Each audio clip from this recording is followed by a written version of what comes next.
வணக்கம். தமிழ் ஃபுட் கார்னரில் இன்றைக்கி சௌச்சௌ பொரியல் பண்ண போகிறோம். காயை மட்டும் கட் பண்ணிட்டா இந்த பொரியல் வேகமாக ரெடி ஆயிரும். டேஸ்ட் ரொம்ப நல்லா இருக்கும். இது சாம்பார் காரக்குழம்புக்கெல்லாம் சைட் டிஷ்ஷாக வச்சு சாப்பிட்றதுக்கு ரொம்ப அருமையாக இருக்கும். இப்போ இந்த பொரியலை எப்படி பண்ணுறதுன்னு பார்க்கலாம். இது வரைக்கும் நம்ம சேனலை சப்ஸ்கிரைப் பண்ணாதவங்க சப்ஸ்கிரைப் பண்ணிவிட்டு பக்கத்தில் உள்ள பெல் பட்டனையும் கிளிக் பண்ணிக்கோங்க. இந்த பேனில் 3 டீஸ்பூன்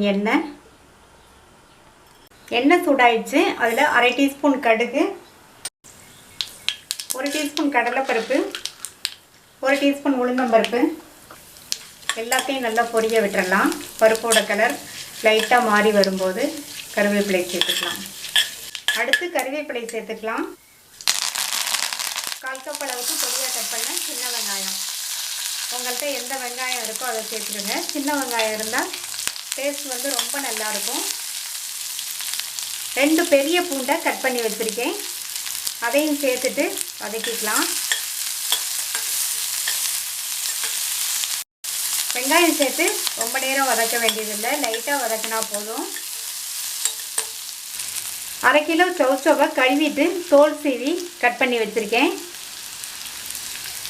அதை சேர்த்துட்டு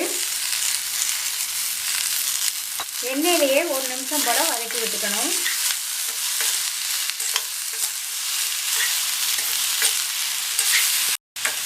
இந்த மாதிரி வதக்கி விட்டுட்டு இதில் 1/4 கப் போல் தண்ணி சேர்த்துக்கலாம். இதுக்கு தேவையான அளவு உப்பு சேர்த்து நல்லா ஒன்று போல் மிக்ஸ் பண்ணி விட்டுக்கணும்.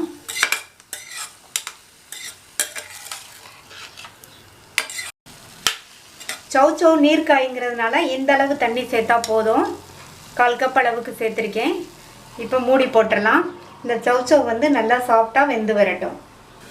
மூடி வச்சாலும் அப்பப்போ திறந்து இந்த மாதிரி கிண்டி விட்டுக்கணும். காய் இன்னும் வேகட்டும்.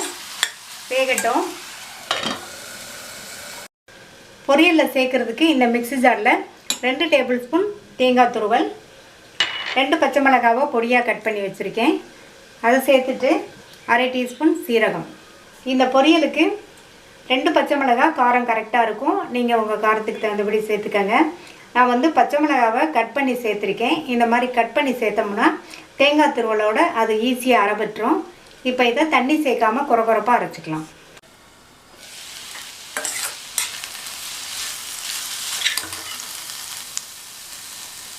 காய் நல்லா சாஃப்டாக வெந்துருச்சு. சேர்த்த தண்ணியும் கரெக்டாக போச்சு.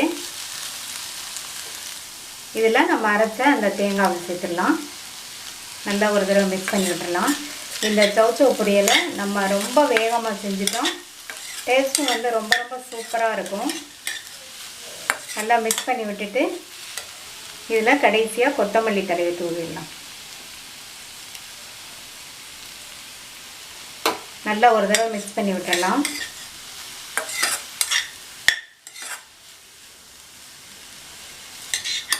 ஸ்டவ் ஆஃப் பண்ணியாச்சு. ரொம்ப ஈஸி டேஸ்டி சௌச்சௌ பொரியல் ரெடி ஆயிடுச்சு.